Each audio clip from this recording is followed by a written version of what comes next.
शङ्कर देशिकमे शरणं विदितानमया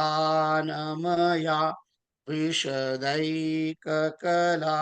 न च किञ्चन काञ्चनमस्ति गुरो द्रुतमेव विधेहि कृपां सहजा भव शङ्कर देशिकमे शरणं भव शङ्कर देशिकमे शरणं જય સીતારામ.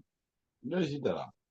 તો આપણે હમ પ્રમાદ વિશે ચાલતો હતો વિષય, હમ અને ગઈકાલે 328 નંબરનો છેલ્લો શ્લોક આપણે કર્યો હતો, ત્યાં રોકાઈ ગયા હતા. ફરીથી એકવાર 328 જોઈ લઈએ શું હતું. તત સ્વરૂપ વિભ્રંશો વિભ્રષ્ટસ્તુ પતત્યધ પતિતસ્ય વિનાનાશમ પુનર્નારોહ ઈક્ષ્યતે સંકલ્પમ વર્જયેત તસ્માત સર્વાનર્થસ્ય કારણમ. એનું ટ્રાન્સલેશન નીચે આપ્યું છે. એ કહે છે કે विषयों की प्रवृत्ति से मनुष्य आत्म स्वरूप से गिर जाता है, और जो एक बार स्वरूप से गिर गया उसका निरंतर अधःपतन होता रहता है, तथा पतित पुरुष का नाश के सिवा फिर उत्थान तो प्रायः कभी देखा नहीं जाता है. इसीलिए संपूर्ण अनर्थों के कारण रूप संकल्प को त्याग देना चाहिए. तो कहे છે કે જ્યારે વ્યક્તિ અધ્યાત્મ માર્ગની અંદર પ્રવેશે છે અને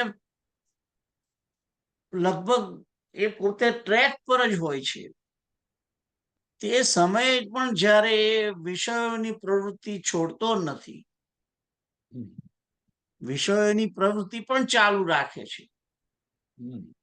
તો આ વિષયોની પ્રવૃત્તિને કારણે, એટલે કે વિષયોનું વારંવાર ચિંતન કરે, વિષયોને પ્રાપ્ત કરવા માટે સંકલ્પ કરે અને વિષયોની પ્રાપ્તિ માટે એક્શનની અંદર એક્શન મોડમાં આવી અને એના માટે કાર્ય કરે.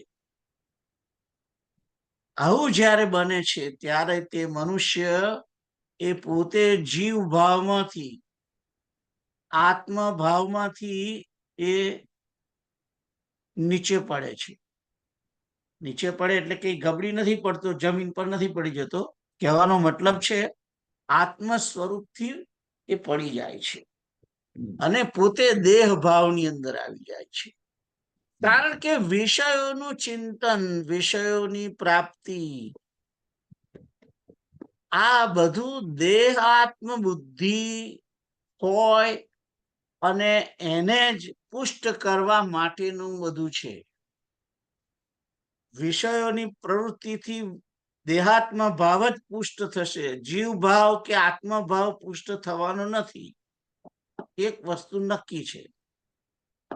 અને અહીંયા તો શંકરાચાર્ય એવી ચીમકી આપે છે, એવી ચેતવણી આપે છે કે જે એકવાર પોતાના સ્વરૂપથી ગીરી ગયો છે, પડી ગયો છે, પોતાના લક્ષ્યને ચૂકી ગયો છે, એનું નિરંતર અધઃપતન થતું રહે છે. કે છે એટલે કે તમે જ્યારે અધ્યાત્મ માર્ગની અંદર પ્રવેશીએ છીએ અને એની અંદર જ્યારે પ્રગતિ કરવાનો નિર્ણય કરી ચૂક્યા છે, પછી વિષયો રૂપી ગંદવાડામાં પડવાનું નથી. હાથીની માફક સ્નાન કરવાનું નથી. હાથી શું કરે છે?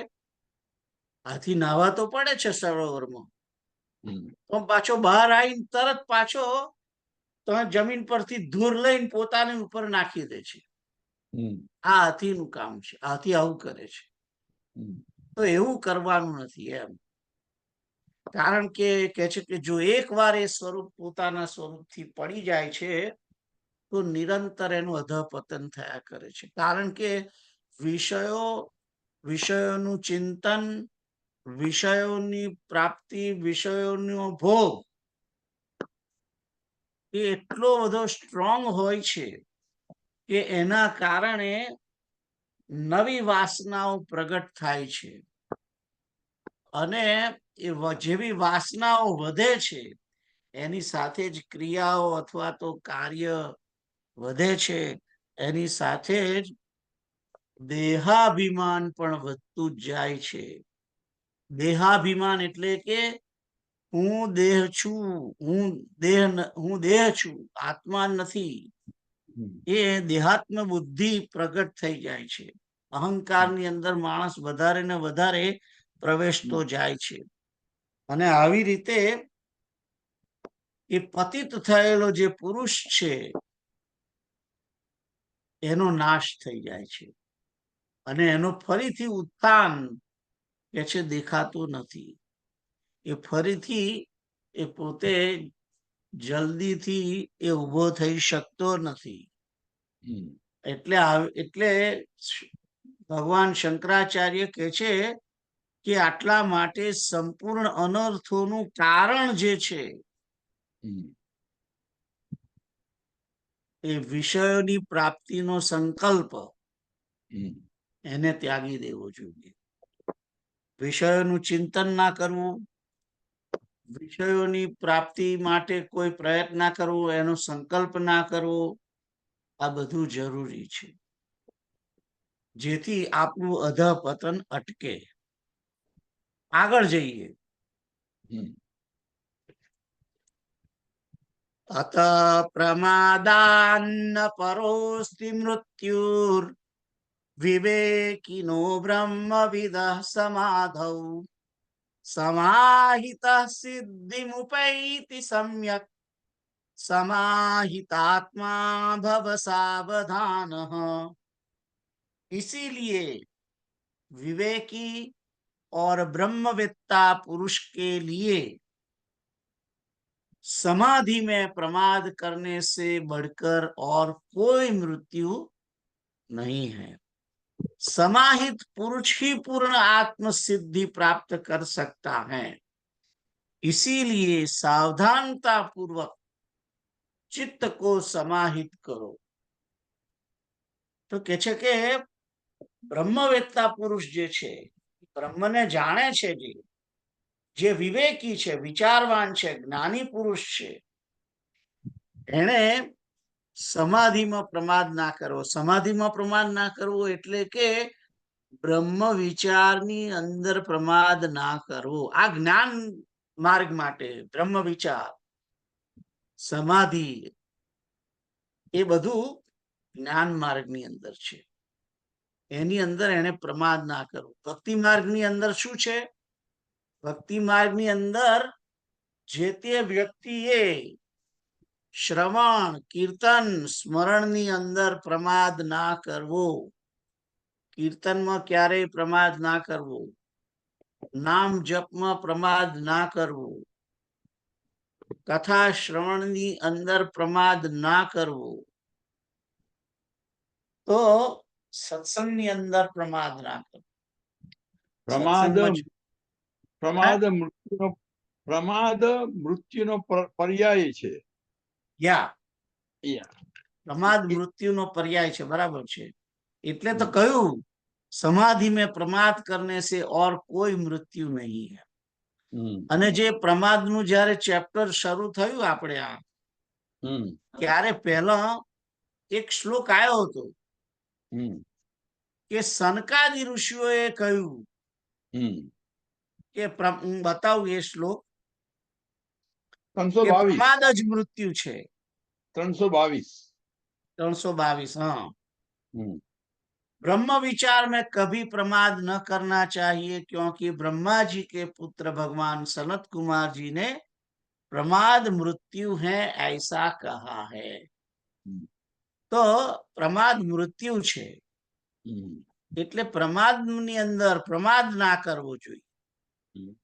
પ્રમાદ ના કરવો એટલે કે જે સમાધિનો જે પ્રયત્ન કરવાનો છે સમાધિ માટે, એની અંદર પ્રમાદ નહીં. એટલે કે એને કાલે કરીશું, આજે હમણાં થોડી વાર પછી કરીએ છીએ, એવું નહીં. એની અંદર ઉત્સાહ રાખવો, ભગવાનના શ્રવણ કીર્તન અને સ્મરણની અંદર ઉત્સાહ. અને પ્રમાદ એટલે કે અસાવધાની ના વર્તવી. જે સમયે જે નક્કી કર્યો હોય સમય, એ સમયે કરી દેવું. એની અંદર કાલે કરીશું, આજે ટાઈમ નથી, આજે મોડું થયું છે, થાકી ગયા છે, આવા બહાના નહીં બનાવો. અને આ બહાના મૂળ આપણું મન જ કરતું હોય છે. આપણું મન જ એવું છે કે એ જ આ બધા નવા નવા તુક્કા અને પાછો શાસ્ત્રોના પ્રમાણ લાવીને બતાવીને જસ્ટિફાય કરે છે મન. ઘણી વાર આવું બને છે. મને યાદ છે કે પેલા અમે પેલી રાઈડમાં જઈએ, તે મારી માળા ચાલુ હોય અને જોડે પેલું કાઉન્ટર પણ હોય. તે વખતે હું કાઉન્ટર રાખતો.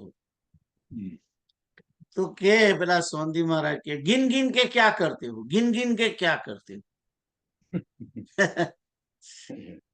કે હું જ્યાં સુધી મારી માળા પૂરી ના થાય, એનો જે નક્કી કરેલો જે જથ્થો છે એ પૂરો ના થાય ત્યાં સુધી હું કોઈ જોડે વાત પણ ના કરું, કઈ ના કરું. એટલે બોલે કે ગિન ગિન કે ક્યાં કરતે હો. પણ ગિન ગિન કે કરવાનું મૂળ કારણ એ જ પ્રમાદ ના થઈ જાય. વાત બરાબર જ હતી એમની કે ગણી ગણી શું કરવાનું, ભગવાનનું નામ લેવું તો પછી તમારે લેવાનું છે, એમાં ગણવાની શું છે કે આટલું જ કરવું. પણ જો તમે ગણો નહીં તો જરા પણ ના કરી શકો, થોડું કઈ ના કરી શકો. થોડી વાર થાય તરત તમે માળા મૂકી દો. જેને ટેવ પડી ગઈ છે એની વાત જુદી છે, ખ્યાલ આવ્યો? એટલે ઘણી વખત અમુક ડિપેન્ડ્સ, દરેકની પોતાની પ્રકૃતિ કેવી છે, કે જ્યાં સુધી પાકો નિર્ણય અમુક ના કરે ત્યાં સુધી ખાવા નહીં, ખાવું, જમવું નહીં, આ બધા નિર્ણયો હોય છે અમુક લોકોના કે આ દિવસમાં આટલું તો કરવું જ. એ જરૂરી છે, જેથી નિયમ જે છે એ નિયમ મનને સંયમિત કરવા માટે છે. સંયમિત કરવાની જરૂર હોય છે, એટલા માટે પ્રમાદ ના થઈ જાય એટલા માટે. પછી તમે પછી પણ કરવું જોઈએ. તમારી માળા થઈ જાય, જેટલી કરવાની છે એ થઈ જાય પછી એ કરવી જોઈએ, પણ તમારી એટલી તો થવી જ જોઈએ. એમ કલિકાલ છે, હે કલિકાલ છે, સાવધાન તો રહેવું જ પડે, ડગલે ને પગલે. સાવધાનતા પૂર્વક ચિત્તને સમાહિત કરવાની વાત કરી છે અહીંયા. એટલે સમાહિત પુરુષ જ પૂર્ણ આત્મસિદ્ધિ પ્રાપ્ત કરે છે. જેને સાવધાનતા પૂર્વક ચિત્તને સ્થિર કર્યું છે, જે પોતે ડરતો નથી પોતાના સંકલ્પથી, એ માણસ જ પરમાત્મા પ્રાપ્તિ કરી શકે. મને એક વસ્તુ યાદ આવી, પૂછી લઉં? હા, બોલો. પ્રભુપાદને અહીંયા એમની એનિવર્સરી આવશે સપ્ટેમ્બરની 15મીની આજુબાજુ, ન્યુયોર્ક પધાર્યા ત્યારે. બરાબર. તો જો કઈ ઉત્સવ હોય તો વિચાર થાય છે ન્યુયોર્ક જઈએ મંદિરે. બરાબર. તો હું તપાસ કરી રાખું. હજુ ઘણી વાર છે. હજુ ઘણી વાર છે. સપ્ટેમ્બર 15ની આજુબાજુ. ઓકે. હા, અને ભાસ્કરભાઈ બી એ જ ટાઈમે આવેલા અહીંયા 15મી સપ્ટેમ્બરે. હું 6ઠ્ઠી આવ્યો હતો અને ભાસ્કરભાઈ અઠવાડિયા પછી આવ્યા હતા, અને પ્રભુપાદ બહુ તો 7 થી 10 દિવસ પછી આવ્યા હતા.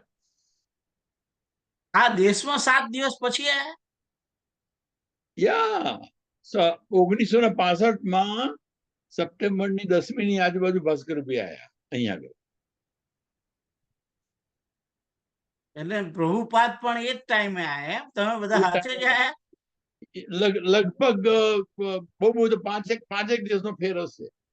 યા ઓ માય ગોડ. પણ એ તો સ્ટીમર માં આયા હતા. એ સ્ટીમરમાં આયા હતા, પણ ભાસ્કર ભાઈ તો આપણી માફક જ આયા હતા. યા બરાબર. દિલાવર ગયા હતા. સીતારામ. સીતારામ. તો પ્રમાદ મૃત્યુ છે અને જે સ્વાધ્યાય કરવાનું છે સત્સંગની અંદર, નામ જપની અંદર, નામ સ્મરણની અંદર, નામ કીર્તનની અંદર અને કથા શ્રવણમાં, સત્સંગમાં, એની અંદર ક્યારેય પ્રમાદ ના કરો, એ અહીંયા આગળ કહેવામાં આવ્યું છે. તો તમે બસ 329 માટે વાંચો.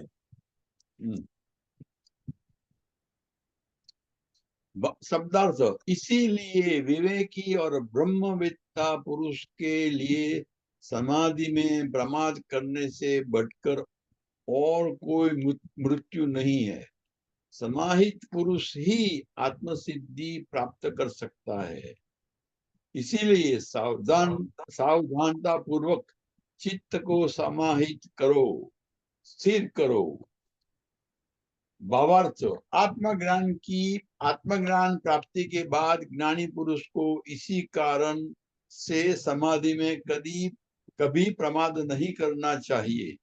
उसे निरंतर समाधि में ब्रह्म भावना में ही लीन रहना चाहिए. थोड़े से भी प्रमाद एवं असावधानी विषय फिर उसे अपनी ओर आकर्षित कर उसे अपने लक्ष्य से पुनः गिरा देते हैं. जो उस ब्रह्मवेत्ता की मृत्यु ही है. फिर न जाने कितने जन्मों में वह अवसर हाथ लगे, कुछ कहा नहीं जा सकता. इसीलिए एक बार हुई उपलब्धि के बाद उसे निरंतर सावधान रहना चाहिए एवं उसी में स्थिर रहना चाहिए. जिसका चित्त स्थिर हो गया है उसी को समाधि अवस्था में आत्मज्ञान का लाभ मिलता है. सीताराम. સીતારામ. તો આપણે આગળ જઈએ. અહીંથી સબ્જેક્ટ બદલાય છે. અસત પરિહા અને શ્લોક નંબર 330. જીવતો યસ્ય કૈવલ્યમ વિદેહે સ ચ કેવલઃ યત્કિંચિત પશ્યતો ભેદમ भयम ब्रूते यजुश्रुति. जिसने जीते हुए ही कैवल्य पद प्राप्त कर लिया है उसी की देहपात के अनंतर कैवल्य मुक्ति होती है. क्योंकि जो थोड़ा सा भी भेद देखता है उसके लिए यजुर्वेद की श्रुति भय बताती है. तो नहीं एम के छे कि जेने जीवता ज मुक्ति प्राप्त करी छे, एटले के जेने जीवंत दशानी अंदर ज पोताना मन अने बुद्धि ने जीतेलू छे, जेने जेनु मन अने बुद्धि, जेनु अंतःकरण वासना थी मुक्त थयेलू छे, जेनु मन देहात्म बुद्धि थी पर थयेलू छे, एवी जे व्यक्ति छे ए मुक्त छे, जीवंत मुक्त छे. એને કૈવલ્ય પદ પ્રાપ્ત કરી લીધેલું છે. એવો જે વ્યક્તિ છે કે જે કેવલ અને કેવલ પોતાના કરેલા કર્મોનો ભોગ અર્થે જ, ભોગવટો કરવા માટે જ શરીર ધારણ કરી રાખ્યું છે જેણે, એવી વ્યક્તિ જ્યારે એનો દેહ છૂટી જાય છે ત્યારે એ દેહ છૂટ્યા પછી એની કૈવલ્ય મુક્તિ થાય છે, એટલે કે એનો આત્મા મુક્ત થઈ જાય છે, એને ફરીથી જન્મ લેવાનો હોતો નથી. પરંતુ મરતી વખતે પણ જો જરા જેટલો પણ ભેદ આવી જાય છે, ભેદ એટલે હું અને તું, કારણ કે જે કૈવલ્ય પદની અંદર છે એ તો અદ્વૈતમાં છે ને, એ અદ્વૈતની અંદર છે, એને તો પોતાના દેહની પણ સ્મૃતિ નથી, એને કેવલ અને કેવલ પોતાની આત્મસ્મૃતિમાં જ છે. એ આત્મભાવની અંદર જ પ્રવેશેલો છે એ વ્યક્તિ. પણ જો એને પોતાના દેહની સુધી થઈ મળતી વખતે પણ, અને જો એ દ્વૈત ભાવમાં આવ્યો કે આ મારો દેહ છે અને આ હું છું, હું જીવ છું, આ મારો દેહ છે, એ દ્વૈત ભાવ છે. એ દ્વૈત ભાવ જેવો એને આવે છે એની સાથે જ એને ભય ઉપજે છે, અને એને ભય ઉપજવાને કારણે એ પોતે મુક્ત થતો જ નથી, કારણ કે એ અંત સમયે ભેદભાવની અંદર હોવાને કારણે એ દેહ છોડ્યા પછી પણ મુક્ત થતો નથી, કારણ કે એને ભેદ દ્રષ્ટિ છે, એને ખબર છે કે હું કોણ છું, એને ખબર છે, એટલા માટે એને ભય ઉપજે છે, અને એ ભય જન્મ મરણનો ભય હોય છે, અને એને ફરીથી જન્મ લેવો પડે છે. તો આ ભયની વાત યજુર્વેદની શ્રુતિ પણ બતાવે છે, એ અહીંયા આગળ વાત કરી છે. અહીંયા આગળ આ શબ્દ છે બ્રુતે, એટલે કે રાઈટ, બ્રુતે, હા,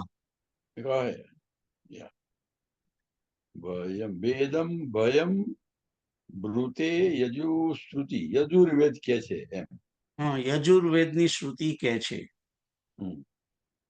તો હું વાંચું તારે. યા शब्दार्थ, जिसने जीते हुए ही कैवल्य पद प्राप्त कर लिया है, उसी को ही देहपात के अनंतर कैवल्य मुक्ति होती है, क्योंकि जो थोड़ा सा ही भेद देखता है उसके लिए यजुर्वेद की श्रुति वही बताती है. મારા તો રૂમમેટ નું નામ જ કૈવલ્ય હતું. પેટલાદ નો નાગર બ્રાહ્મણ. યા અને અને હોશિયાર હતો, પણ એટલો દંગ ધડા વગરનો કે કશે લઈ ના જવાય એને. પણ તમે દિલમાં બહુ આનો અર્થ વાંચવાના હતા. हाँ या ભાવ, भावार्थ, सभी साधना है इसी शरीर से संभव है, मृत्यु के बाद सूक्ष्म शरीर द्वारा कोई साधना नहीं हो सकती, इसीलिए कैवल पद जीते जी ही प्राप्त किया जा सकता है. यही जीव की मुक्तावस्था है. जिसने यह पद प्राप्त कर लिया, वह शरीर भोग की समाप्ति पर जब मृत्यु होती है, उसी की कैवल्य मुक्ति होती है. ब्रह्म से अभेद संबंध स्थापित हो जाना कैवल्य मुक्ति है. यदि थोड़ा सा भी भेद दिखाई दे तो उसकी द्वैत की स्थिति बनी रहती है। वह ईश्वर एवं जीव में भेद देखता ही रहेगा। वह ईश्वर पुत्र पैगंबर तीर्थंकर आदि हो सकता है, किंतु स्वयं ब्रह्म रूप नहीं हो सकता। एक बार ब्रह्म से अद्वैत की स्थिति आ जाने पर उसका फिर संसार में लौटना नहीं होता। द्वैत में लौटने का भय बना रहता है। तो અહીં આગળ તો મને લાગે છે કે બળભાગી મનુષ્ય ને જ આ ચાન્સ મળે. કારણ કે હા, કૈવલ્ય પદ પ્રાપ્ત થયું છે, જેણે બ્રહ્મ નું દર્શન કર્યું સમાધિની અંદર, હા, એ પછી જો એને એ પ્રેક્ટિસ, સમાધિની પ્રેક્ટિસ કન્ટિન્યુઅસ રાખવી પડે. અને જોડે જોડે જે કારણ શરીરની અંદર, કારણ શરીરમાં જે ભોગો બાકી રહેલા છે, એ તમામ સારા નરસા ભોગ એને ભોગવવા પડે. અને એ ભોગવતી વખતે જ્યારે એ ભોગ, એ પછી પુણ્યનો ભોગ હોય કે પાપનો ભોગ હોય, પુણ્યને કારણે મળતી જે વ્યવસ્થાઓ કે સુખ કે જે વિષયો પ્રાપ્ત થાય છે અનાયાસે, કશું કર્યા વગર, એ વિષયો જ્યારે એ ભોગવે છે ત્યારે એની અંદર બુભુક્ષા વૃત્તિ ના હોવી જોઈએ. અને કેવલ પોતે આ જે કર્મોનું પરિણામ છે એને ભોગવવા માટે જ એ એનો ભોગ કરે છે. એને અંદરથી કોઈ રસ લેતો નથી એ સમયે. પણ જો એ રસ લે તો એને આ જન્મ મરણનો, કારણ કે રસ લીધો એટલે વાસના ઉત્પન્ન થઈ ગઈ. અને વાસના જેવી થઈ એવો તરત જ એને દેહાત્મ બુદ્ધિ થઈ જાય છે તરત જ. અને દેહાત્મ બુદ્ધિ જેવી થઈ એટલે તરત જ એ ભેદ બુદ્ધિ આવી ગઈ ત્યાં આગળ. અને ભેદ બુદ્ધિ અને જે વાસના નવી થઈ છે એનાથી કારણ શરીર બંધાઈ ગયું તરત જ. એટલે એને ભય પણ, જન્મ મરણનો ભય તરત જ લાગી જાય છે. એટલે જીવન મુક્ત થયો છે, પણ એને જે એના પાપ પુણ્યનો જે પ્રારબ્ધ છે એ ભોગવવું પડે. અને એ જ્યારે ભોગવે છે, પ્રારબ્ધને ભોગવતો હોય છે, તે સમયે એને બહુ સાવધાન રહેવું પડે. પણ એ સમયે જો એને એનો રસ લીધો તો તરત જ વાસના બંધાય છે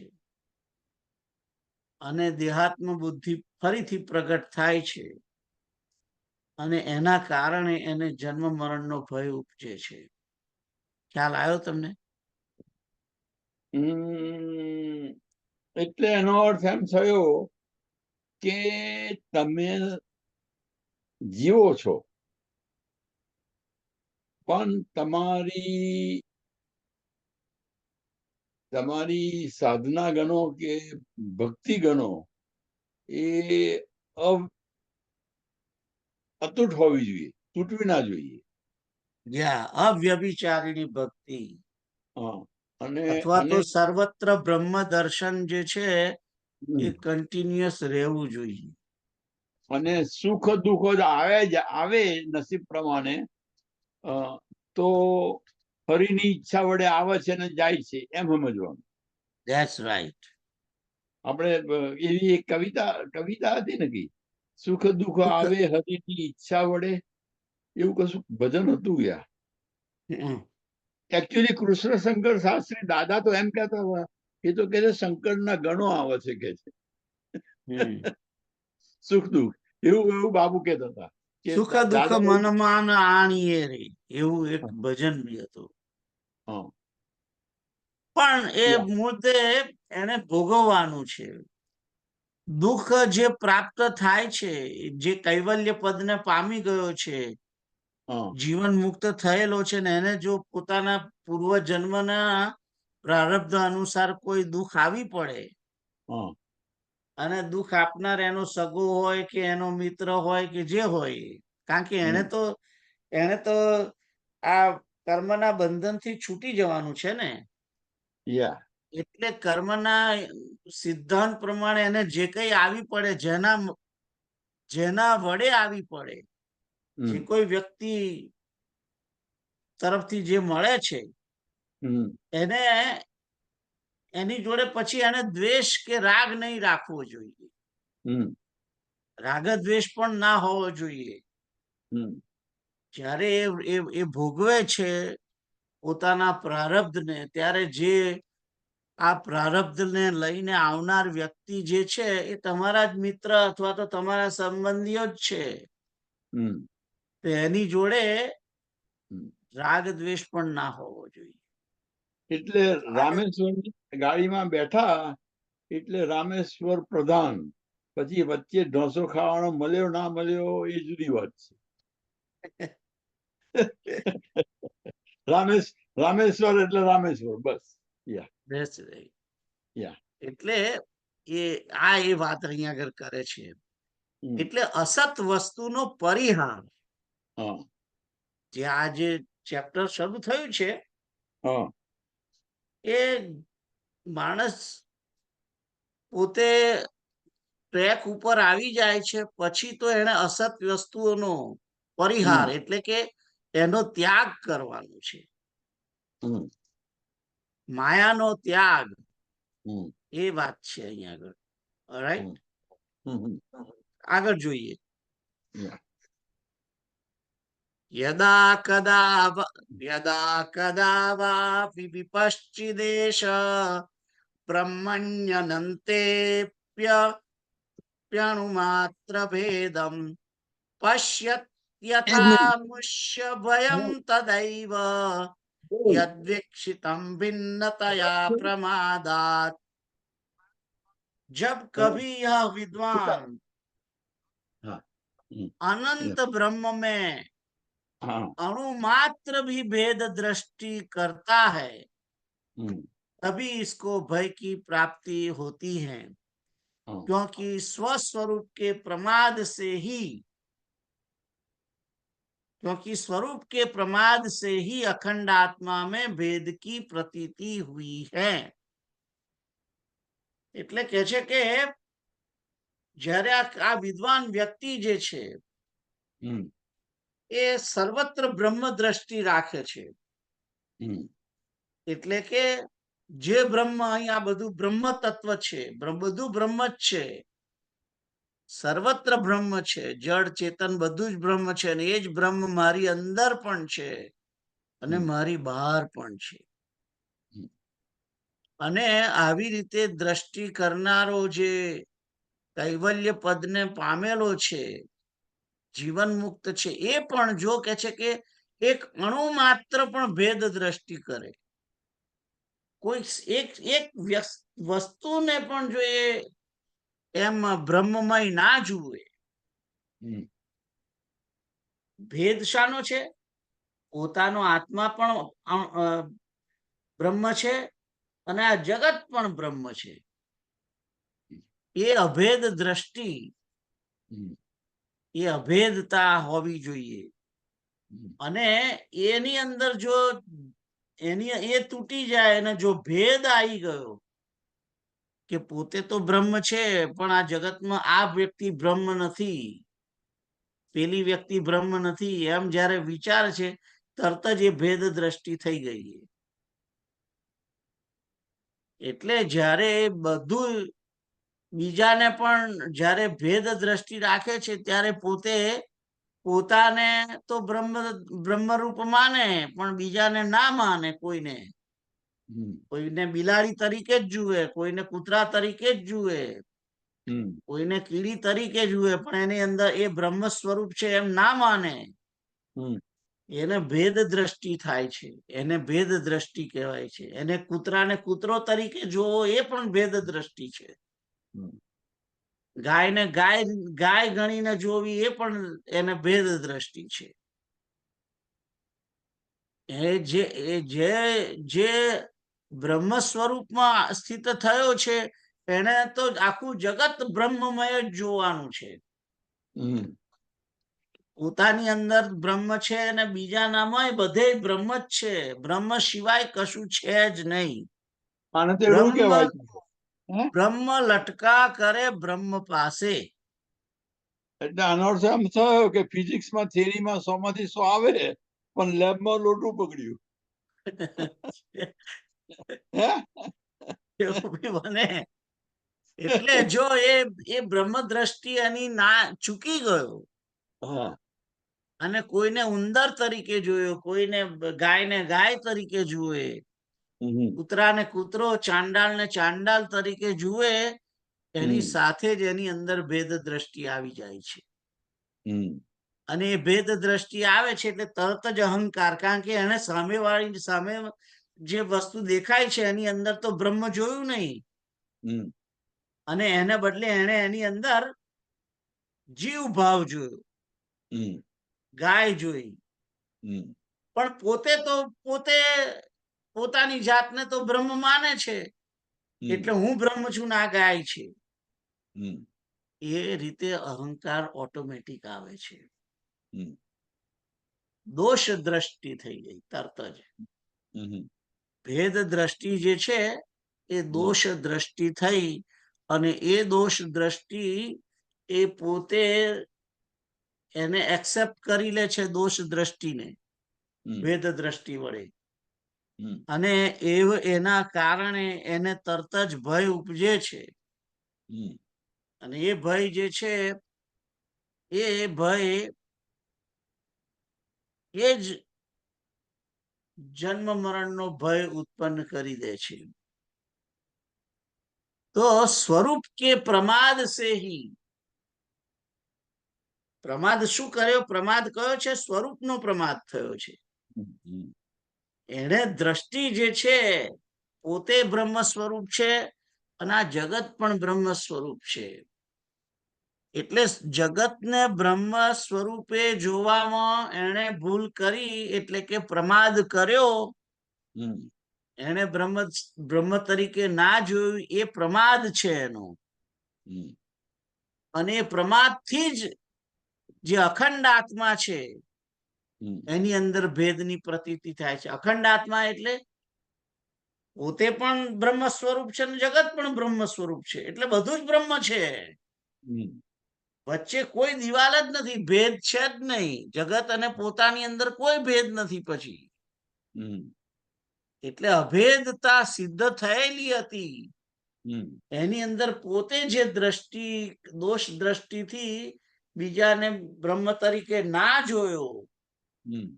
અને પ્રમાદ કર્યો એને, એના કારણે અખંડ આત્માની અંદર ભેદ, એક પડદો આવી ગયો અને એ પડદાને કારણે ભેદ દ્રષ્ટિ થઈ. અને આ ભેદ દ્રષ્ટિ જે છે એ ભેદ દ્રષ્ટિ જ આ ભયને ઉપજાવે છે. જન્મ મરણનો ભય ફરીથી ઉભો કરે છે. આપણે અહીંયા આગળ આ પ્રમાદ શબ્દ છે હમ ને અસાવધાની કહી શકાય? અસાવધાની જ વાત બરાબર જ છે. બરાબર ને? યા. હા, એ શબ્દ તમે જે કહો છો, અસાવધાનીનો શબ્દ આવ્યો છે આગળ આવી ગયો તો તમે જોયો નહીં. જો અહીં બતાવો. તો ખરેખર એટલે તો મને યાદ આવ્યું કે સારું આપણે કશું હમ. નિરંતર સાવધાન રહેના ચાહીએ. નિરંતર. હા, નિરંતર સાવધાન. હમ. તો પણ આ જે બધી વાત ચાલે છે એ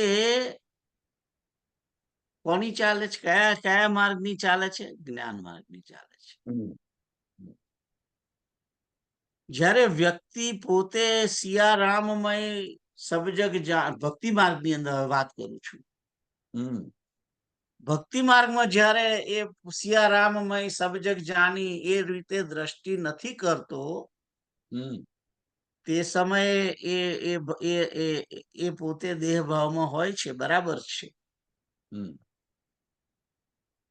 પરંતુ એને એ થોડા સમય માટે જ એ વિસ્મૃતિ થયેલી છે.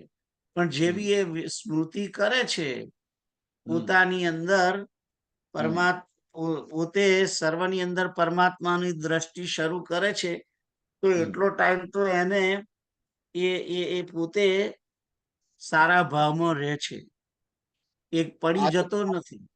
આજે કથામાં છેલ્લી લીટી જે બાપુએ લીધી, ભગતિવંત અતિ નીચે પ્રાણી, કેટલી છૂટછાટ આપે છે ભગવાન, કે ભક્તિ વાળો હોય એ ગમે એટલો નીચ હોય પ્રાણી, તોય મને એવો પ્રેમ લાગે છે. પ્રિય છે, બરાબર. એટલે તમે આજે જ્ઞાનની વાત કરી અને આ ભક્તિ, તો સાલું એવું લાગે છે કે આપણે વિવેક ચુડાસમાની બાજુ પર મૂકી દેવી જોઈએ. મને ધેટ્સ રાઈટ. એટલે હું આને બહુ વધારે ટાઈમ આપવા માંગતો જ નથી. મેં તમને 2-3 વખત આ વિશે કહ્યું હતું. યા પણ જોડે જોડે શું છે કે વિવેક ચુડામણીની અંદર એક સારો ભાવ છે, એને સમજી લેવાનો છે આપણા સ્વાર્થ માટે, કે જેથી પરમાત્મા દ્રષ્ટિ આપણાની અંદર પ્રગટ થાય. ખ્યાલ આવ્યો? અહીં તો બ્રહ્મની જ વાત છે, પણ પરમાત્મા દ્રષ્ટિ આપણામાં પ્રાપ્ત થાય, પરમાત્મા દ્રષ્ટિથી સર્વને જોઈએ, પરમાત્મા દ્રષ્ટિ રાખી અને બધાની જોડે વ્યવહાર કરીએ, એ ભક્તિ ની પુષ્ટિ છે એની અંદર. ખ્યાલ આવ્યો? એટલે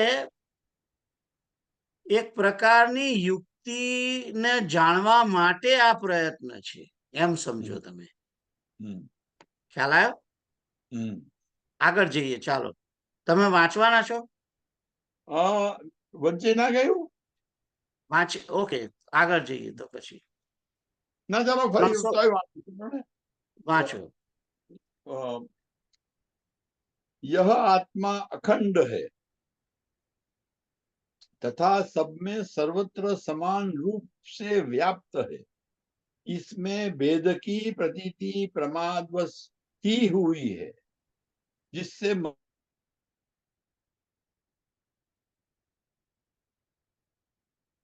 સંભળાતું નથી. I cannot hear you. I cannot hear you. संभळाયું नहीं. તમે શું બોલ્યા એ સંભળાયું नहीं. करने के लिए खड़े हो गए। शिवपाल ने निधि से कहा कि गच्चा तो आपने भी दिया, 3 साल में आपके संपर्क में रहा और आप बोलो. હવે સંભળાય છે? હવે સંભળાયું. यह आत्मा अखंड है तथा सब में सर्वत्र समान रूप से व्याप्त है, इसमें भेद की प्रतीति प्रमादवश ही हुई है, जिससे मनुष्य को जीव एवं आत्मा में भेद दिखाई देता है। फिर ज्ञान प्राप्ति के बाद यदि मनुष्य फिर प्रमादवश इसमें भेद करता है तो फिर वह मरण भय को प्राप्त होता है। इसीलिए ज्ञान प्राप्ति के बाद उसे कभी भी अनुमात्र भी भेद दृष्टि नहीं रखनी चाहिए कि आत्मा और जीव भिन्न है।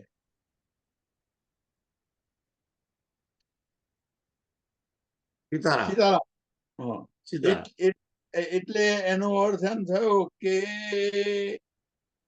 આપણે જે આપણી કોમન ભાષામાં વાત કરીએ છીએ, તો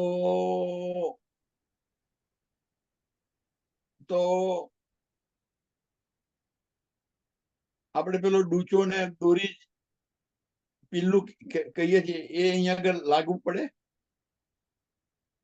आत्मा और जीव भिन्न है. हाँ, आत्मा और जीव भिन्न है. ये જે છે એ જે જીવ કોને કહેવાય? ડૂચા હાથેનો છે તે, અરે પિલ્લો છે તે, હા હા અને આત્મા છે એ ડૂચો છે, એમ. બરાબર. હા. આગળ જઈએ. સીતારામ સીતારામ. શ્રુતિ સ્મૃતિ ન્યાય યશે, શ્રુતિ સ્મૃતિ ન્યાય શતૈર્નિષિદ્ધે દ્રશ્યેત્ર યહ સ્વાત્મમતિમ કરોતિ ઉપેતિ દુઃખો પરિદુઃખ જાતમ નિષિદ્ધ કરતા समलिम लुचो यथा। श्रुति स्मृति और सैकड़ों युक्तियों से निषिद्ध हुए इस दृश्य देह आदि में जो आत्मबुद्धि करता है, वह निषिद्ध कर्म करने वाले चोर के समान दुख पर दुख भोगता है। तो અહીં એમ કે છે કે શ્રુતિ સ્મૃતિ અને બીજી ઘણી સેંકડો યુક્તિ વડે નિષિદ્ધ હુએ, એના વડે નિષેધ કરેલો છે આ બધાથી, કે આ જે જગત જે છે એ જગત પરમાત્મામય છે અને જગત મિથ્યા પણ છે. બે વસ્તુ છે. જગત પરમાત્મામય પણ છે જ, કારણ કે પરમાત્માએ બનાવેલું છે, અને જગત મિથ્યા છે એ એટલા માટે કે જે દેખાય છે નરી આંખે એ તો બધું નાશ પામવાનું છે, પણ જે નરી આંખે જગતની અંદર દેખાતું નથી એ પરમાત્મા છે, એ સત્ય છે. હવે આવું સમજ્યા પછી પણ જો જે દ્રશ્યમાન જગત એની અંદર બધા દેહ જુએ છે, એ દેહની અંદર જો આત્મબુદ્ધિ કરે છે તો એ ચોરી કરે છે, કારણ કે એ સમજે છે ખરો, પોતે જાણે પણ છે કે આ દેહ આત્મા નથી, પણ તેમ છતાં દેહને આત્મા માની અને પાછો ભોગ પણ ભોગવે છે. તો એ માણસ શું કરે છે? નિષિદ્ધ કર્મ કરે છે. નિષિદ્ધ એટલે કે જે ના કરવાના કર્મ હોય છે એ કરે છે. ના કર્મ કરવાના કર્મ કેમ નિષિદ્ધ કયા છે? કારણ કે એણે એક જ્ઞાન પ્રાપ્ત કરી ચૂક્યો છે કે આ જગત દેખાય છે તે મિથ્યા છે, પણ આ જગતની અંદર અવ્યક્ત પરમાત્મા નિત્ય રહેલો છે, અને એ સત્ય પણ છે, એ પરમાત્મા સત્ય છે. તો આવું જાણવા છતાં પણ જો એ વિષયોનો ભોગ કરે છે અને એ જે નિયમ મુજબ વર્તતો નથી, સંસારના નિયમ મુજબ, એના માટે નિષિદ્ધ. કારણ કે નિષિદ્ધ કર્મની ડેફિનેશન શી છે? તમે કયા લેવલે છો, તમે કયા લેવલે છો. જે માણસ કશું જાણતો જ નથી પરમાત્મા વિશે, જગત વિશે, જેને આત્મા વિશે જેને કોઈ જ્ઞાન જ નથી, એ માણસ ચોરી કરે, દારૂ પીવે, માંસ ખાય, એને ક્ષમ્ય છે, કારણ કે એ શાસ્ત્રોને જાણતો નથી. એનું લેવલ એટલું બધું નીચું છે કે એ પડીને ક્યાં પડવાનું, એ નીચે જ પડેલો જ છે. પણ જે જ્ઞાની છે, જે આ બધું નિષેધ છે, જે શાસ્ત્રોને જાણે છે, એ શાસ્ત્રોને જાણતો હોવાથી એને જ્ઞાન છે, તેમ છતાં પણ જો એવા કર્મો કરે છે, એના કારણે એ ચોર કહેવાય છે. એના કારણે એના માટે નિષેધ છે, બહુ મોટો નિષેધ છે એના માટે. કારણ કે એ સમજે છે અને સમજ્યો હોવા છતાં પણ, સમજતો હોવા છતાં પણ એ જગતનો ગેરલાભ લે છે. એ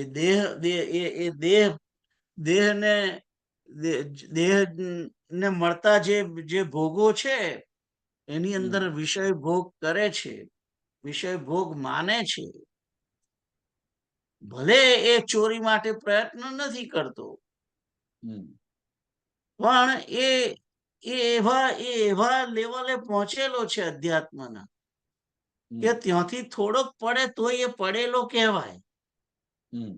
ખ્યાલ આવ્યો? જે ચોથે માર છે એ ચોથે મારથી કાં તો ભૂલમાં બીજા માર સુધી પડે કે એક માર પડે, 2-5 પગથિયાં ચૂકી ગયો ને પડ્યો ઉતરતી વખતે, તો ચોથા માળ વાળો ત્રીજા માળ સુધી આવ્યો, પણ એ પડ્યો તો ખરો ને. પણ જે પહેલા માળે જ ઉભો છે એ પડે જ ક્યાં પડવાનો? ત્રણ ત્યાં જ્યાં છે ત્યાં જ પડ્યો છે અને એને બહુ નુકસાન નહીં થાય, કારણ કે એને ઉર્ધ્વ ગતિ પ્રાપ્ત કરી જ નથી, ચોથા માળે ગયો જ નથી. જ્યારે ચોથા માળે જે ગયેલો છે એને અધ્યાત્મ લેવલ હાઈ એટેઇન કરેલું છે અને એટલે જે જોડો પડે તો એને નુકસાન વધારે છે પેલા કરતા. ખ્યાલ આવે છે તમને? મને તો એક વસ્તુની એટલી સરસ સમજણ પડી ગઈ છે. બાપુએ કહ્યું હતું કે એક જ ગુના માટે શૂદ્રને જે સજા થાય એના કરતા ડબલ સજા વૈશ્ય ન થાય. બરાબર. અને વૈશ્યના કરતા ક્ષત્રિયને ડબલ થાય પાછી, અને બ્રાહ્મણને એનાથી ડબલ થાય, કારણ કે you expected two behave. That's right. તમારું લેવલ છે. તો આ અહીંયા આગળ વાત કરી છે કે દેહાત્મ. મારું સમજવું બરાબર છે? બરાબર, એક્ઝેક્ટ બરાબર જ છે. ઓકે. ખાલી ઉદાહરણ જુદું છે, પણ જે સમજવાની પોઈન્ટ છે એ જ છે. વાત બરાબર છે. તો તમે હવે 332 માટે વાંચો. श्रुति स्मृति और सैकड़ों युक्तियों से निषिद्ध हुए इस दृश्य देहादि में जो आत्म बुद्धि करता है वह निषिद्ध कर्म करने वाले चोर के समान दुख पर दुख भोगता है. भावार्थ, दुनिया में सैकड़ों प्रकार के दुख है जिनका एकमात्र कारण है कि जो दृश्य शरीर स्थूल शरीर है इसी में मनुष्य आत्मबुद्धि करता है. इसी को अपना वास्तविक स्वरूप समझकर इसी को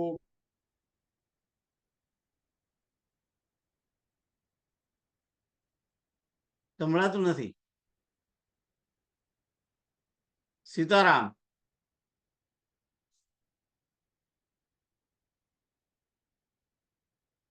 સીતારામ, હવે હજુ નહીં સંભળાયું, એટલું થોડુંક જ બોલ્યા તમે.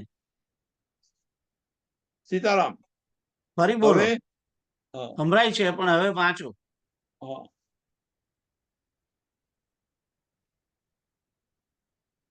दुनिया में सैकड़ों प्रकार के दुख है जिनका एकमात्र कारण है कि यह जो दृश्य शरीर स्थूल शरीर इसी में मनुष्य आत्म बुद्धि करता है. इसी को अपना वास्तविक स्वरूप समझकर इसी को मैं कहता है तथा इसी के भरण पोषण में लगा रहता है एवं आत्मा को विस्मृत कर देता है जो उसका वास्तविक स्वरूप है. शरीर को अपना स्वरूप समझना ही सबसे बड़ा निषिद्ध कर्म है, जिसे श्रुति, स्मृति और सैकड़ों युक्तियों से सिद्ध किया जा चुका है। फिर भी अज्ञानी इसी को अपना स्वरूप मानता है, जिससे वह कई प्रकार के दुख भोगता है। सीताराम। સીતારામ. એટલે દેહ બુદ્ધિની વાત કરી.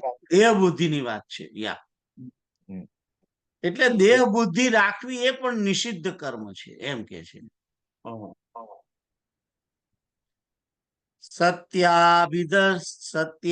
સત્યાભિસંધાન રતો વિમુક્તો મહત્વમાત્મીયમુપૈતિ નિત્યમ મિથ્યાભિસંધાન રતસ્તુ નશ્યેદ દ્રષ્ટમ તદેતદ્યદચોરચોરયો. जो अद्वितीय ब्रह्म रूप सत्य पदार्थ की खोज करता है वही मुक्त होकर अपने नित्य महत्व को प्राप्त करता है, और जो मिथ्या दृश्य पदार्थों के पीछे पड़ा रहता है वह नष्ट हो जाता है। ऐसा ही साधु और चोर के विषय में देखा भी गया है। तो જે અદ્વિતીય બ્રહ્મ સ્વરૂપ બ્રહ્મરૂપ જે સત્ય પદાર્થ છે, પરમાત્મા તત્વ અથવા તો બ્રહ્મ તત્વ, એની જે શોધમાં પડ્યો છે અને શોધ કરે છે તે તો મુક્ત થઈને પોતાના જે નિત્ય સ્વરૂપ, પોતાનું જે શાશ્વત સ્વરૂપ છે બ્રહ્મ સ્વરૂપ, એને પ્રાપ્ત કરી લે છે. પણ જે માણસ મિથ્યા દ્રશ્ય પદાર્થો, જગતના પદાર્થોની પાછળ પડ્યો રહ્યો છે, જગતની પ્રાપ્તિ માટે પડ્યો, જે મચ્યો રહ્યો છે અને પરમાત્માને માટે નહીં, એવો માણસ છે એ નષ્ટ થઈ જાય છે. અને આવું જ સાધુ અને ચોરના વિષયોમાં જોવા મળે છે. તો કે છે કે સાધુ જે છે એ તો પરમાત્માની પ્રાપ્તિ માટે, બ્રહ્મ સ્વરૂપની, બ્રહ્મરૂપની પ્રાપ્તિ માટેની ખોજ માટે જ પ્રયત્ન કરે છે અને એને પ્રાપ્ત કરે છે. એ નિત્ય મુક્ત બ્રહ્મ સ્વરૂપને પામે પણ છે.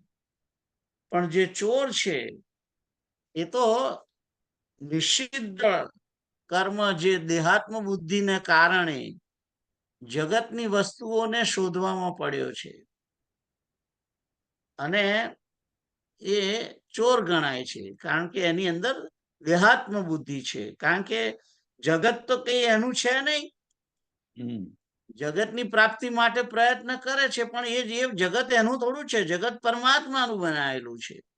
જે વસ્તુ આપણી નથી ને એને પ્રાપ્ત કરવા માણસ જયારે પ્રાપ્ત કરે છે ત્યારે એ ચોર કહેવાય છે. તો હવે તમે આ 333 માટે વાંચો.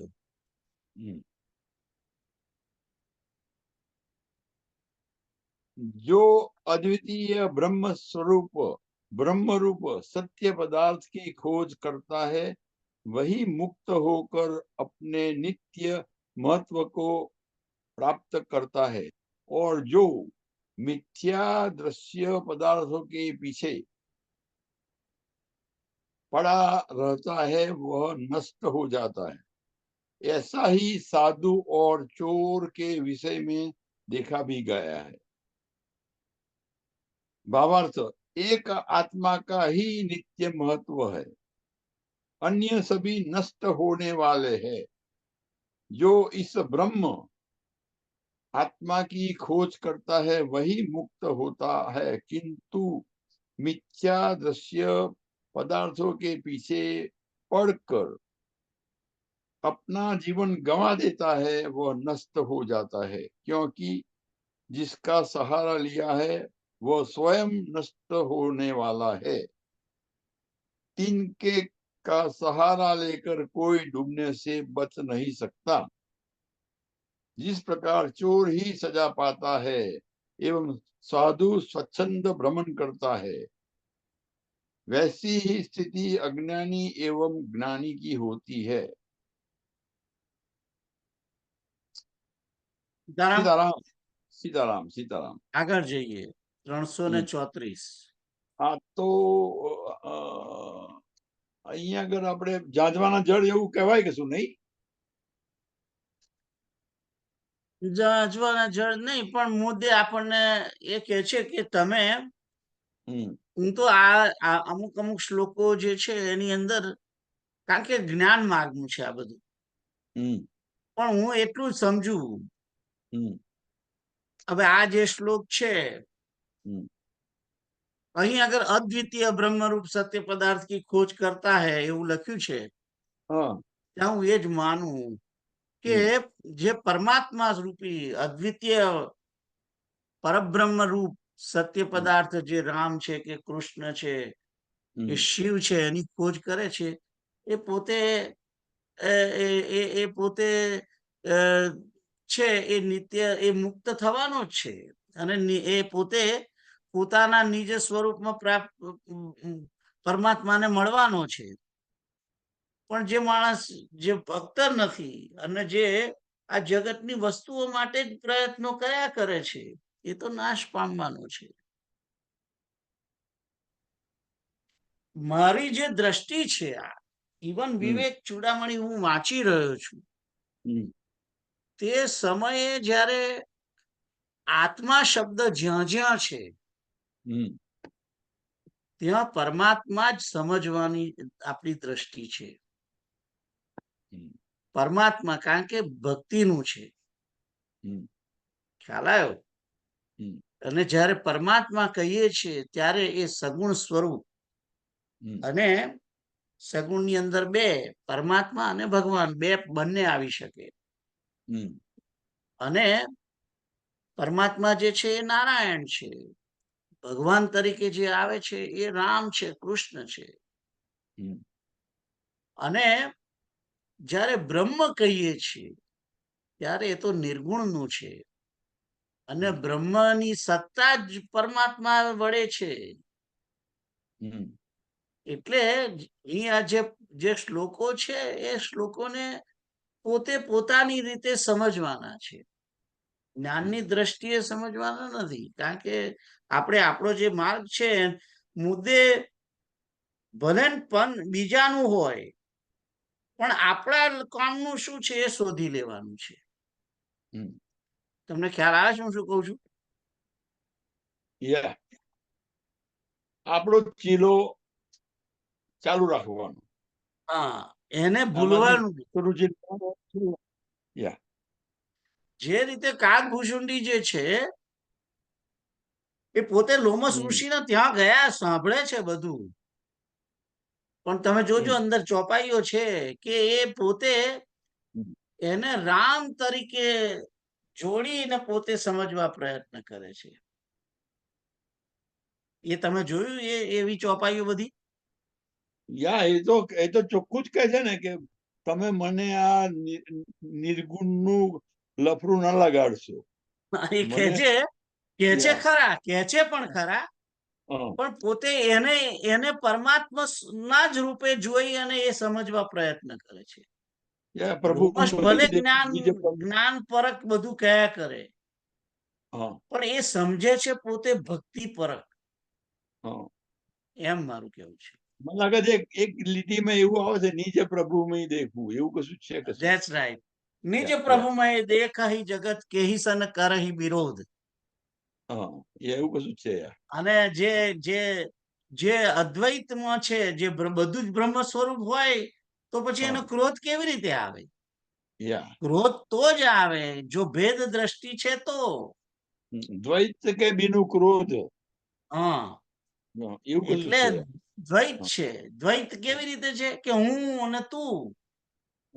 મને તમારા ઉપર ક્રોધ કેમ આવ્યો? કારણ કે મેં તમને તમારા તરીકે જોયા. એટલે જો હું એમ જ માનું કે કિરીટ અંકલ એ હું જ છું, હું છું એ જ કિરીટ અંકલ છે, અને બેવની અભેદતા છે, તો બેવની અભેદતા હોય આત્મ સ્વરૂપે, તો પછી મને તમારો વિરોધ કઈથી હોય? અને મને તમારા પ્રત્યે ક્રોધ આવવાની શક્યતા જ નથી. પછી તો કારણ જ નથી. એમ પોતે પોતાના સીધા. ઉપર ક્રોધ કેવી રીતે કરે એમ એવી રીતે હા. તમે વાંચ્યું 330 રાઈટ અ, ના ના, વાંચ્યું ભાવાર્થ વાંચવાનો છે. ओके एक आत्मा का ही नित्य महत्व है, अन्य सभी नष्ट होने वाले हैं। जो इस ब्रह्मा की खोज करता है वही मुक्त होता है, किंतु जो मिथ्या दृश्य पदार्थों के पीछे पड़कर अपना जीवन गवा देता है वह नष्ट हो जाता है, क्योंकि जिसका सहारा लिया है वह स्वयं नष्ट होने वाला है। तिनके का सहारा लेकर कोई डूबने से नहीं बच नहीं सकता। जिस प्रकार चोर ही सजा पाता है एवं साधु स्वच्छंद भ्रमण करता है, वैसी ही स्थिति अज्ञानी एवं ज्ञानी की होती है। सीताराम। सीताराम हम्म। यतिरसदनु यतिरसदनुसन्धिं बन्धहेतुं विहाय स्वयमयमहमिस्मीत्यात्मद्रष्टयैव तिष्ठैत् सुखयति ननु निष्ठा ब्रह्मणि स्वानुवृत्त्या परति परमविद्या कार्य दुःखं प्रतीतम् यति को चाहिए कि असत पदार्थों का पीछा छोड़कर यह साक्षात ब्रह्म ही मैं हूं ऐसी आत्मदृष्टि में ही स्थिर होकर रहे। अपने अनुभव से उत्पन्न हुई ब्रह्मनिष्ठा ही अविद्या के कार्यभूत इस प्रतीयमान प्रपंच के दुख को दूर करके परम सुख देती है। तो કહે છે કે ये જે યતિ છે યતિ એટલે સન્યાસી જેણે સંસારને છોડી દીધો છે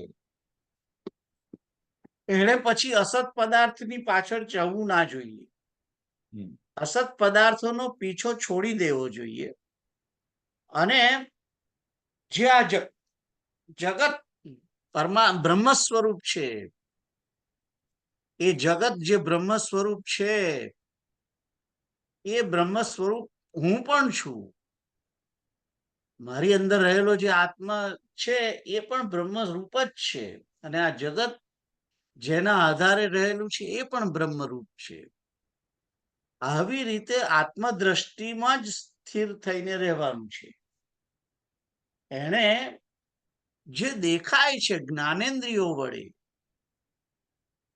એવી એ બધી વસ્તુઓની પાછળ એને એ બધાને અસત સમજીને છોડી દેવાની છે કારણ કે આપણી જ્ઞાનેન્દ્રિયોથી જે દેખાઈ રહ્યું છે નરી આંખે સ્થૂળ પદાર્થો જે દેખાય છે એ બધા અસત છે એમ માનીને એનો ત્યાગ કરવાનો પણ એની પાછળ એની એ જેના આધારે રહેલા છે એ પરમાત્મા જે બ્રહ્મરૂપ છે બ્રહ્મ સ્વરૂપ છે એને ધ્યાનમાં રાખી અને એ બ્રહ્મ તત્વ જે જગતની અંદર છે એ મારામાં પણ છે અને એ જ હું જ છું આવી રીતે એને સ્થિર રહેવાનું અને જગતના જે દ્રશ્યમાન પદાર્થો છે એની અંદર એને જોડાવાનું નથી અને પોતાના અનુભવથી ઉત્પન્ન થયેલી જે બ્રહ્મનિષ્ઠા છે એના વડે જ જે આ જગત દેખાઈ રહ્યું છે જગતનો જે પ્રપંચ દેખાય છે એ જગતનો પ્રપંચ કેવી રીતે છે અવિદ્યાનો કાર્યભૂત છે અવિદ્યાને કારણે એ જગત પ્રગટ થયેલું છે અને આને પ્રપંચ સમજી અને એને દુઃખમય સમજી અને એને દૂર રાખવાનું છે પોતાનાથી અને એ રીતે પોતે પોતાની અંદર જ સુખની અનુભૂતિ કરવાની છે એ વાત અહીં આગળ 334 કહી છે તો હવે તમે વાંચો शब्दार्थ। यति को चाहिए कि असत पदार्थों का पीछा छोड़कर यह साक्षात ब्रह्म ही मैं हूं ऐसी आत्मदृष्टि में स्थिर होकर रहे। अपने अनुभव से उत्पन्न हुई ब्रह्मनिष्ठा ही अविद्या के कार्यभूत इस प्रतीयमान प्रपंच के दुख को दूर करके परम सुख देती है। निज अनुभव अब कहे खगेशा।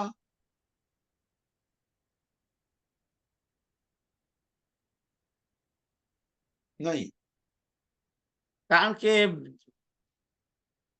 જે કાગભૂષુંડી જે છે हाँ, એ પૂર્ણ ભક્તિમય છે અને સગુણ ભક્તિની અંદર માનવા વાળા છે. એટલે એમના જે સ્ટેટમેન્ટ બધા છે એ ભક્તિ માર્ગના છે, એ આની જોડે લાગુ નહીં પડે. ખ્યાલ આવ્યો? પણ એ માર્ગ સહેલો છે એ વાત ચોક્કસ. 100%. યા. નિજ અનુભવ અબ કહું ખગેશા, બીનુ હરિ ભજન ન જાય કલેશા. એ વાત સત્ય જ છે. કારણ કે જ્યાં સુધી હરિનું ભજન, એટલે કે હરિનું ભજન એટલે કે હરિની સેવા, અને સેવાની અંદર સેવવાનું છે. ભજનનો અર્થ શું છે? સેવા ધાતુ. બરાબર? યા. હવે સેવવું એનો અર્થ શું થાય છે? હૂંફ આપવી અથવા તો નજીક રહેવું, જોડે રહેવું, એનું નામ સેવવું. ચકલી કે પક્ષી છે એ ઈંડાની જોડે રહે છે, એને સેવવું કે છે. બરાબર ને?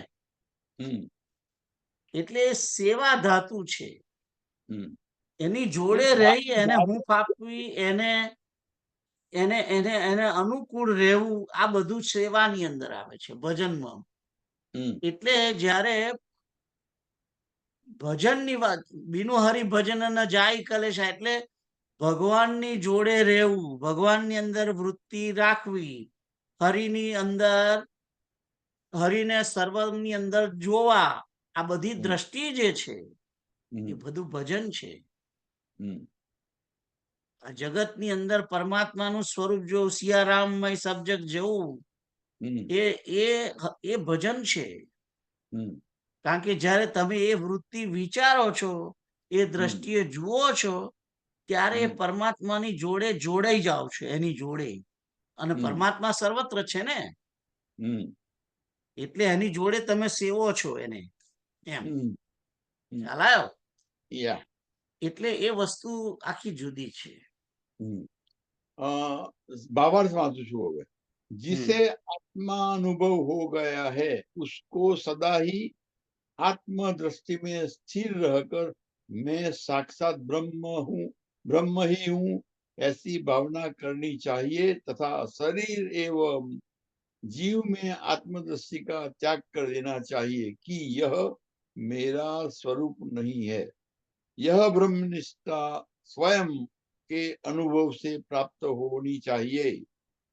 जिसे इसका अनुभव नहीं हुआ है वह यदि मैं ब्रह्म हूं ऐसी भावना करता है तो कहता रहता है तथा कहता रहता है तो यह उसका दुराचरण मात्र है, इससे ब्रह्म नहीं हो जाता। आत्मानुभाव के बाद उसे असत पदार्थों के पीछे नहीं भागना चाहिए। इससे वह अविद्या जनित समस्त दुखों का नाश करके सुख पूर्वक जीता है। सीताराम. સીતારામ. આગળ જઈએ. બાહ્યાનુસંધિ પરિવર્ધયેત ફલમ દુર્વાસનામેવ તતસ્તતોધિકામ જ્ઞાત્વા વિવૈકૈ પરિવૃત્ય બાહ્યમ स्वात्मानुसंधिं विदधीत नित्यम. बाह्य विषयों का चिंतन अपने दुर्वासना रूप फल को ही उत्तरोत्तर बढ़ाता है. इसीलिए विवेक पूर्वक आत्म स्वरूप को जानकर बाह्य विषयों को छोड़ता हुआ नित्य आत्मानुसंधान ही करता रहे. એટલે એમ કે છે કે જે જ્ઞાન માર્ગની અંદર છે હમ, એને વિવેકપૂર્વક પોતાના આત્મ સ્વરૂપને જાણવાનું છે. હમ, દેહનો દેહાત્મ બુદ્ધિ ભાવ કાઢવાનો, જીવ ભાવ કાઢવાનો, અને હું પોતે આત્મ સ્વરૂપ જ છું, નિત્ય છું, એક છું, વિકાર રહિત છું, અવિનાશી છું, આવું બધું ચિંતન કર્યા કરવાનું છે. હમ, એને આત્માનું સંધાન, હમ, અને એ આત્માનું સંધાન કરી અને બાહ્ય વિષયોને છોડવાના છે. કે જો હું અવિકારી છું, હું આત્મા છું, હું અવિકારી છું, હું અવિકારી છું, તો પછી મારે આ બધા ભોગો ભોગવવાની શી જરૂર? મારે કોઈ વિષય નો ગ્રહણ કરવાની જરૂર નથી. હું નિત્ય આનંદ સ્વરૂપ છું. મારે કોઈ જળ પદાર્થમાંથી સુખ લેવાની જરૂર નથી. આવા વિચારો કરી અને એને બહારના વિષયો જે છે એને છોડવાના છે. ખ્યાલ આવ્યો?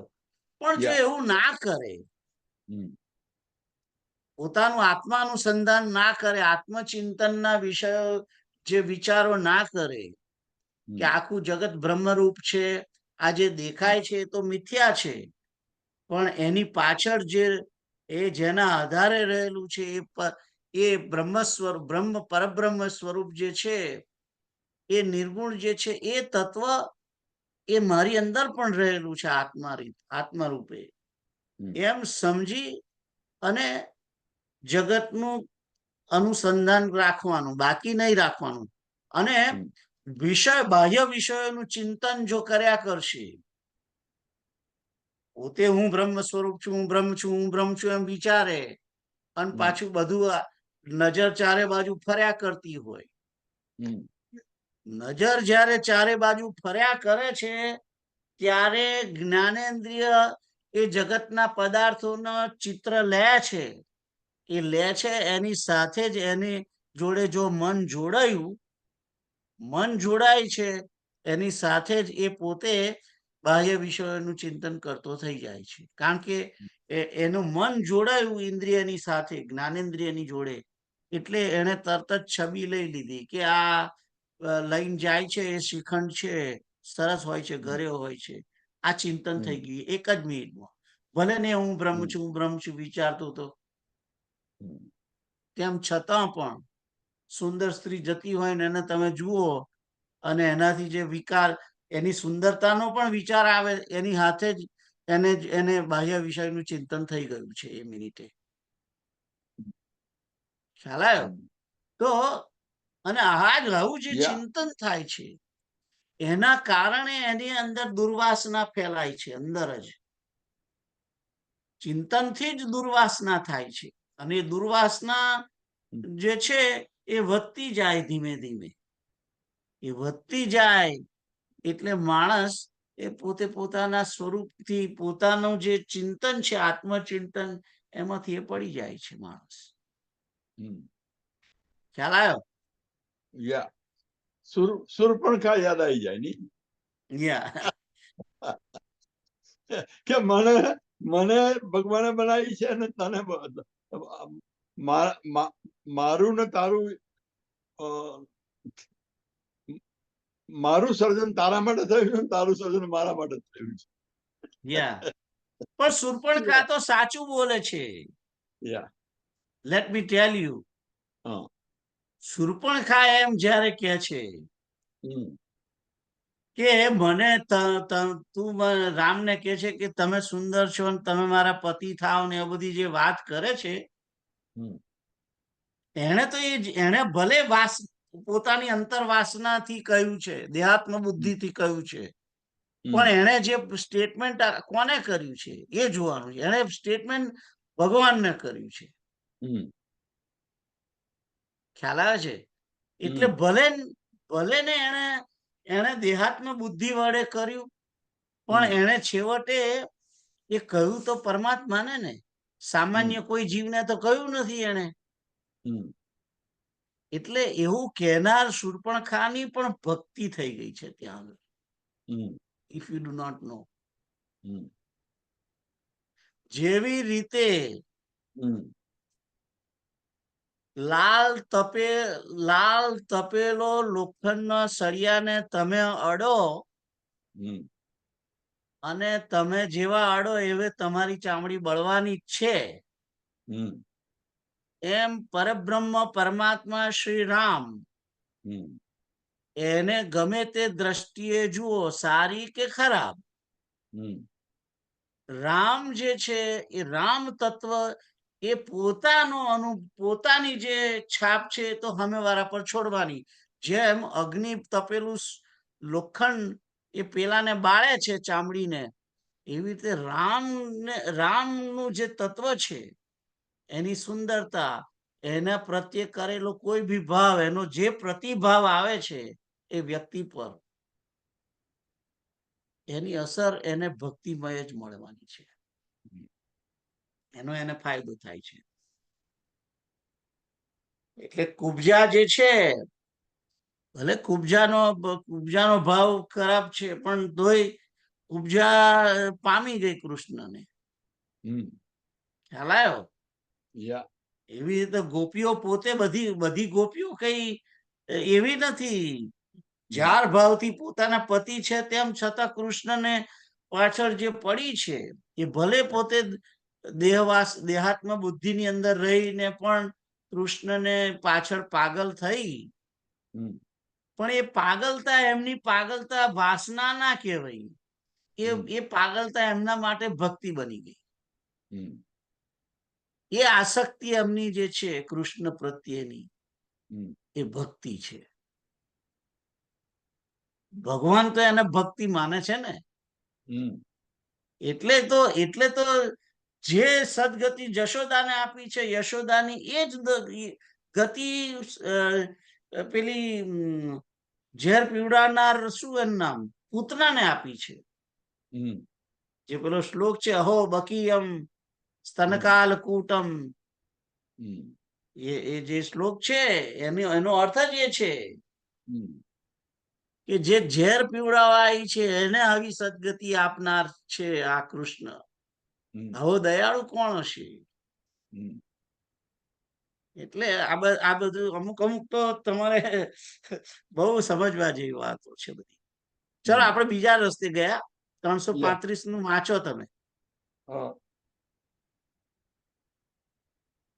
हाँ बाह्य विषयों का चिंतन अपने दुर्वासना रूप फल को ही उत्तर बढ़ाता है। इसीलिए विवेक पूर्वक आत्म स्वरूप को जानकर बाह्य विषयों को छोड़ता हुआ नित्य आत्मानुसंधान ही करता रहे। भावार्थ,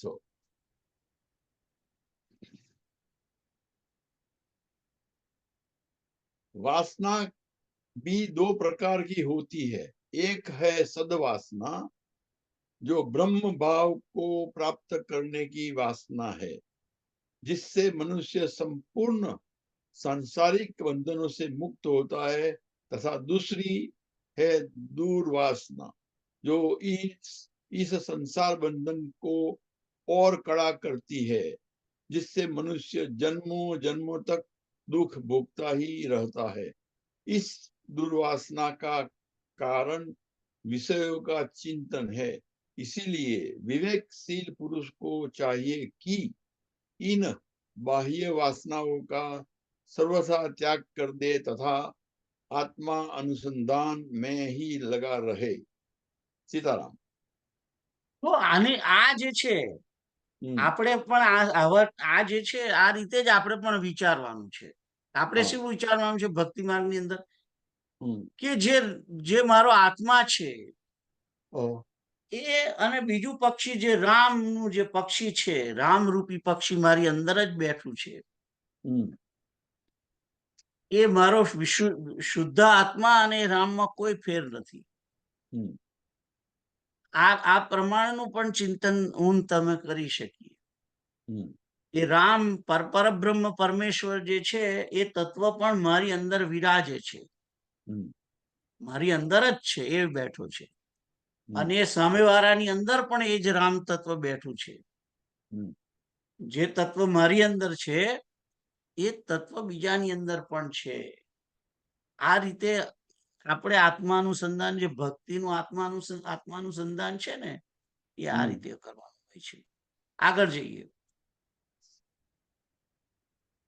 બાહ્ય નિરુદ્ધે મનસઃ પ્રસન્નતા મન પ્રસાદે પરમાત્મ દર્શનમ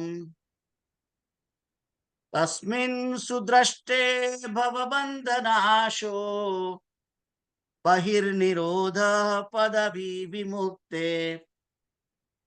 તો અહીંયા આગળ તમે જુઓ, પ્રસન્ન ચિત્તે પરમાત્મ દર્શનમ, એ વસ્તુ કહેવામાં આવી છે.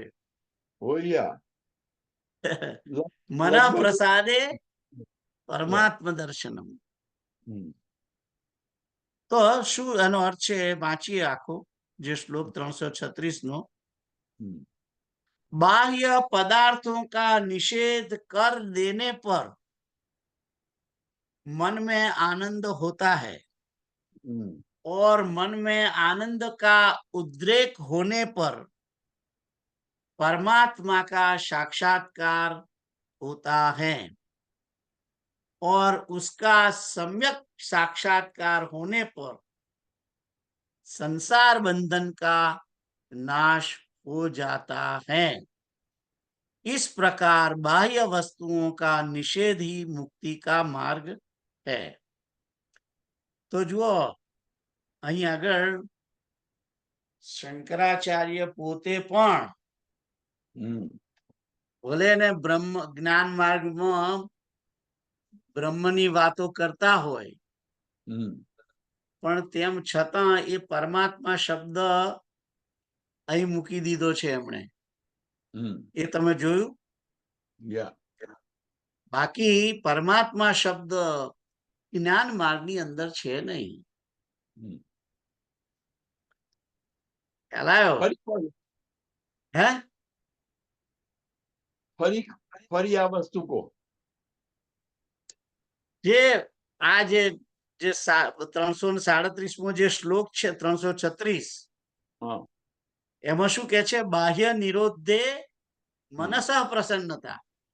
હમ. એટલે બાહ્ય વિષયોનું જે બાહ્ય બધું જે છે, હા. બાહ્ય પદાર્થોનો નિષેધ કરો તમે, એને હા. એને ત્યાગી દો. હા. એના બાહ્ય વિષયો, બાહ્ય દ્રષ્ટિ, જે બધું જ બહારની તરફ બહિર્મુખતા જે છે એ ત્યાગી દો જગત તરફની. હમ. એના વડે મનની પ્રસન્નતા પ્રાપ્ત થાય છે. હમ. મનની પ્રસન્નતા કેમ પ્રાપ્ત થાય છે? કારણ કે પછી મન એ બાજુ બાહ્ય જગતના જળ પદાર્થોના જળ વિષયોની તરફ જતું નથી, અને કેવલ એ મનની દ્રષ્ટિ અંતર્મુખ થઈ હોવાથી આત્મ સ્વરૂપનું દર્શન કરે છે. આ ઉદ્રેક શબ્દનો શું કે? આ ઉદ્રેક પહેલી વખત સાંભળ્યું. કઈ છે ઉદ્રેક? આનંદ કા ઉદ્રેક. ઉદ્રેક એટલે કે ઉત્પન્ન થાય છે, પ્રગટ થાય છે એમ. પ્રગટ થાય છે, એનો ફુવારો છૂટે છે એમ. ઓકે. ઓકે. એટલે મનની પ્રસન્નતા થઈ જાય છે, કારણ કે એને અંદર પરમાત્માનું દર્શન કરી, આત્મ સ્વરૂપનું દર્શન કર્યું છે. અને જે સાચો સચિત આનંદ જે છે એ આનંદ એને પ્રાપ્ત કરી લીધો છે. અને એના કારણે મન પ્રસન્ન થઈ ગયું છે. મન પ્રસન્ન થયું છે એનું કારણ શું છે?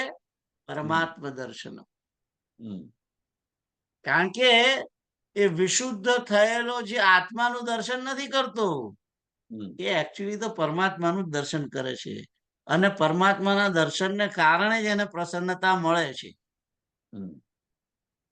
તો મારો કહેવાનો અર્થ એ હતો કે આ વિવેક ચૂડામણી નું લક્ષ્ય શું છે? આત્મા એ પોતે બ્રહ્મ સ્વરૂપ છે, એ પ્રાપ્તિ કરવાની છે ને. અહમ બ્રહ્માસ્મિ, હું બ્રહ્મ છું. અને જ્ઞાન વડે એ છે કરવાનું. હવે બ્રહ્મનું પ્રાપ્તિ કરવાની છે, અને બ્રહ્મની પ્રાપ્તિ માટેના જ આ બધા શ્લોકો અને એના માટે જ આ લખવામાં આવ્યું છે વિવેક ચૂડામણી. હમ. એની અંદર પરમાત્મા દર્શનની વાત ક્યાંથી આવી? પરમાત્મા જ્યારે કહીએ છીએ ત્યારે પરમાત્મા સગુણ સ્વરૂપની જ વાત આવે છે. હમ. એટલે જે શ્રેષ્ઠ પરમાત્મા એનો અર્થ કે શ્રેષ્ઠ આત્મા, અને એ શ્રેષ્ઠ આત્મા એ જ નારાયણ, એનું દર્શન થઈ જાય છે. એટલે બીજું પક્ષી તરીકે જે છે એ પરમાત્મા. એટલે અહીં આગળ એક દ્રષ્ટિએ શંકરાચાર્ય પોતે પણ સગુણની ઉપાસના એ પોતે કરતા હોવા છતાં અહીં જ્ઞાન માર્ગની વાત કરે છે. એટલે ભૂલમાં એમનાથી પરમાત્મા દર્શન લખાઈ ગયું છે. બાકી એમણે લખ્યું હોત કે મન પ્રસાદે બ્રહ્મ દર્શનમ, બ્રહ્મ તત્વ દર્શનમ. પણ બ્રહ્મ તત્વ કઈથી દેખાય? બ્રહ્મ તો નિર્ગુણ છે. જે નિર્ગુણ હોય એને રૂપ ક્યાં હોય? એ રૂપ ના હોય એટલે શું દેખાય એને? દેખાય જ નહીં ને. એટલે દર્શન જ્યારે કરાવવું છે ત્યારે તો એમને પરમાત્માની જરૂર પડે. કારણ કે બ્રહ્મ નિર્ગુણ છે, નિરાકાર છે, અને કોઈ આકાર નથી ને કોઈ સ્વરૂપ નથી. જ્યારે પરમાત્માને તો છે, પરમાત્માને 4 હાથ છે, શંખ ચક્ર ગદા પદ્મ, સગુણ સ્વરૂપ છે. એટલે એનું દર્શન હોય, બ્રહ્મનું દર્શન ના હોય કોઈ દિવસ. સીતારામ. તો અહીં આગળ ભગવાન શંકરાચાર્યની સગુણ પ્રત્યેની જે આસ્થા છે એ પ્રગટ થઈ ગઈ છે, એની વાત છે. હવે આમ વિચાર થાય તો ફરી પાછો તમને હું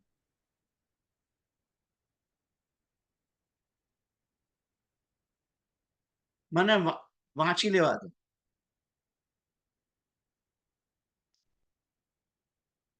बाह्य पदार्थों का निषेध कर देने पर मन में आनंद होता है, और मन में आनंद का उद्रेक होने पर परमात्मा का साक्षात्कार होता है. साक्षात्कार कौन? सगुण नो थाय. और उसका सम्यक साक्षात्कार होने पर संसार बंधन का नाश हो जाता है.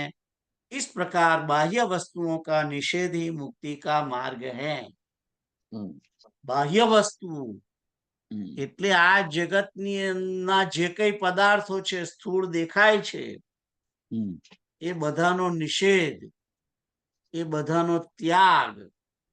જે કઈ નરી આંખે જગતના પદાર્થો દેખાય છે એ બધાનો ત્યાગ કરવો, એ બધાને એની પ્રાપ્તિ માટે પ્રયત્ન ના કરવો, અને એના બદલે અવ્યક્ત, જેના આધારે આ જગત છે, જેના આધારે આ દેહ છે, એ અવ્યક્ત આત્મા પરમાત્માની શોધ કરવી. અને એ શોધ કરવાથી, એનું દર્શન કરવાથી પરમાત્માનું મનની અંદર આનંદ ઉપજે છે, અને એનો સાક્ષાત્કાર થાય છે પરમાત્માનો. એ પરમાત્માનો સાક્ષાત્કાર થવાથી જ સંસાર બંધન નાશ પામે છે. એટલે કે એને જીવન મરણના ચક્કરમાં આવવું પડતું નથી. એને ફરીથી, જેને પરમાત્મા દર્શન થયું છે, એને પછી વિષયોની અંદર ક્યારેય આસક્તિ થતી નથી. એને હંમેશા એ વિષયો પ્રત્યે, સંસાર પ્રત્યે વૈરાગ્ય જ હોય છે, અને પરમાત્મા પ્રત્યે ભક્તિ, આસક્તિ રહે છે. તો આ રીતે બાહ્ય વસ્તુનો નિષેધ એ જ મુક્તિનો માર્ગ છે, એ વાત અહીં કહેવામાં આવી છે. અસત વસ્તુનો ત્યાગ. એમ. હવે તમે વાંચો તમારી ચોપડીમાં.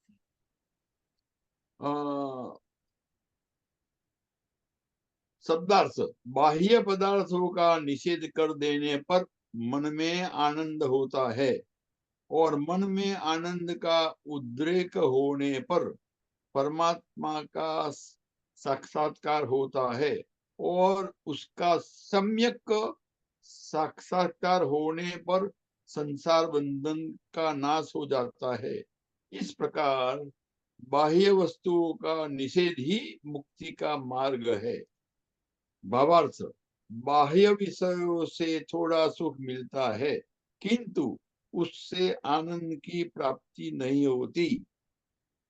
आनंद भीतर की स्थिति है जो परमात्मा दर्शन से ही प्राप्त होती है, क्योंकि परमात्मा स्वयं आनंद स्वरूप है। परमात्मा का साक्षात्कार होने से ही मनुष्य संसार बंधन से छूटता है। इसीलिए विषयों का त्याग करके आत्म स्वरूप में स्थित रहना ही मुक्ति का मार्ग है। અહીંયા આગળ હું તમને પેલું કહેતો હતો કે શંકરાચાર્યનું નામ શંકર છે. That's right. શંકર જ શંકરાચાર્ય બનીને આયા છે. શંકરમ શંકરાચાર્ય કેશવમ બાદરાયણ. એટલે તમે આશ્ચર્ય થયું હતું.